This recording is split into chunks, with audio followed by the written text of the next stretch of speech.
હજુ તો એ ધૂણો રહ્યો એમાં સુસન જેટલા ના થાવે છે તો મારો નારાયણ જાણે હે ભાઈ. પણ ભાઈ એનું સત હતું.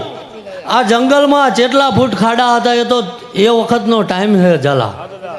બાકી આમને ગામને એવું નહીં કીધું કે ભાઈ 4 ટોપલા લઈને અહીં પૂરો. પણ એનો સમય પાકી ગયો. ઝાલા જ્યાં ધૂણવા જાઉં ત્યાં કહું છું ભાઈ કે માણાનો ટાઈમ આવે એમ દેવનો ટાઈમ આવે ભાઈ. સમય પડવાના ઝાલા કંઈ થતું નહીં ભાઈ. શું કહું? પડજ વાજા વાગે પિન્ટુભાઈ, પડવાના વાગે તો એ રૂપાળા લાગતા નહીં.